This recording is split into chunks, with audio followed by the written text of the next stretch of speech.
We are here tonight, and I wanted to thank, first of all, David Miller and Matt Herbert for making this possible.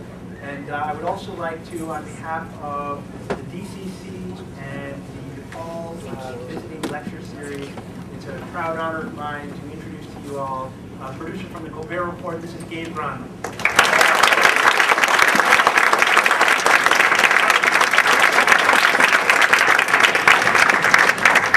Treat to bring Gabe in. He's a wonderful guy. We'll get to that in a little bit. Much to discuss today, so I'm going to start off by asking Gabe a few questions. We're going to go back and forth. He brought some clips for us from the Colbert Report, and after that we'll have a little bit more conversation, and we're going to turn it over to you if you guys have questions. So without further ado, do you want to interject anything?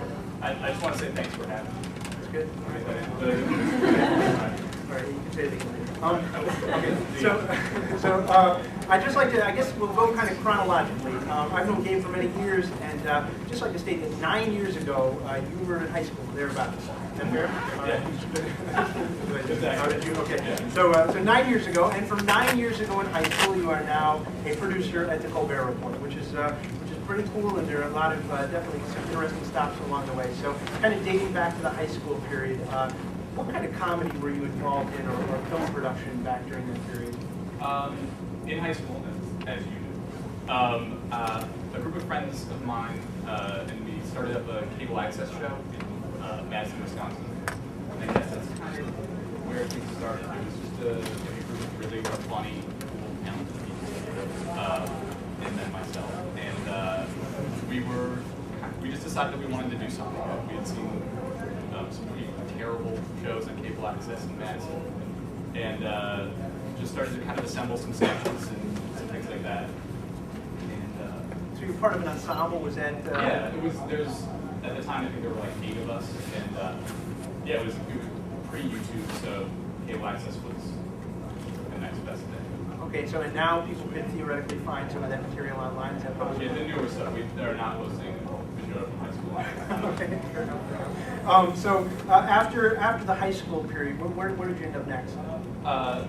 I grew up in Madison, Wisconsin, and ended up going to the University of Wisconsin in Madison, and studying communications there, maybe in arts for a year. And I was there for 4 years. Kind of continued on doing things with the folks I was working with in high school. We would like get back together during the summer and make sketches and work on like short films and things like that.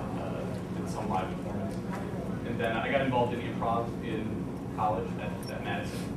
Some of that, some like short form improv stuff with comedy sports there, and then broke off, started doing long form improv with the company that I found.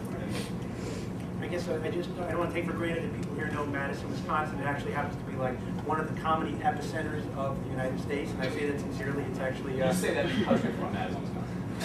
Okay, that is true. I'm from Madison, Wisconsin, but the fact is that it's a birthplace of the Onion. So those of you that like the Onion, that's where the Onion was founded, through the students at the University of Wisconsin. Also, Zucker and Abrams, who went on to create Airplane, Naked Gun, etc., and now Gabe Gronli, and today many, few of many, sure. So anyway, the point is that it was like a nice kind of environment, I would say, to grow up in. And did you feel like that fed your comedy? Yeah, it's a weird environment in that like it's a small city, but yeah, there seems to be some sort of comedy, something happening. I don't know what it is. Like, I don't know. Do you have any Many. Okay. This is your. But yeah, for some reason it was like a logical step for me and my friends to make a sketch comedy show on TV in high school. And I don't know why that was. It doesn't seem like that was something that a lot of people did. But in Madison, for some reason, it kind of made sense. Yeah, long creatures, yeah. Responsible for cabin fever and comedy. Right. So yeah, good. And there's a weird thing that like being in New York now, I meet a bunch of people who are also from Madison. I don't know if there felt like one way to do something in Madison or maybe what we did was to do. Well, I'm it's like Cool Creeps, but about comedy. One way to get out of this. Which kid are you in? I'm sorry. One way out of this hotel. Right, yeah. How to make out of this horrific urban. It's a very nice time. Okay, well, I'm going to come back actually to the school aspect of it. I do want to draw one corollary. I actually just want to address that for a moment because most of the people here right now are attending college and a few people snuck in from the street. And I'm steering this question basically for those that are from the college right now. What kind of work did you do that kind of prepared you in college for your career after college? And I know that you mentioned you were making stuff and doing improv, but was there anything specifically in school that you took advantage of that benefited you with kind of enhanced your experience after? It's really hard to say. I mean, there's a lot of things that end up helping you, but I don't think I really knew at the time, or maybe even at this time, exactly what things like, fed into it.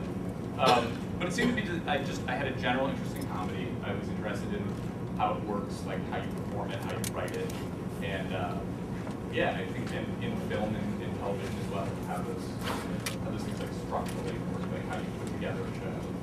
I think through doing all those things, through doing improv, through taking classes in TV and film production, and video production, yeah, and trying to make shorts. I think some of the best education I got weirdly was doing a cable access show. It taught me a lot about how to direct, like how to write, how to put things together, even like work boards, dub tapes. You know, there's a certain amount of that.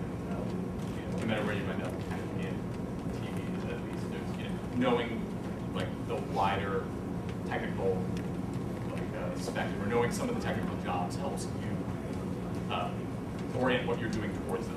So like I know how, like I feel like I have a better understanding of like how editors work because I did it with editing and things like that. So when I'm producing stuff, it's easier for me to work with editors than it is for some people who don't have as much editing or having experience. You know. Okay, so am I getting at it? I think you did a very good. Thank you. I'm grading each one of your answers along the way. No, that was good. So after college, you found yourself heading to New York City. Was that immediately after college, or did you stick around? It was immediately after. Yeah, it was kind of somewhat by chance. A friend of mine moved out to New York, and I had heard that people from my school had internships in New York at different TV shows. I didn't do an internship while I was in college, but I decided that I wanted to try and pursue it afterwards. And so I made a call to Conan O'Brien, the late night, and set up an interview. I was going to New York with a friend of mine, so I tried to set up an interview for the internship there. Did you do that on your own or via school? Through school, yeah. I don't know how it works here. It was a really it was a cool program in that there was like a binder of places that people from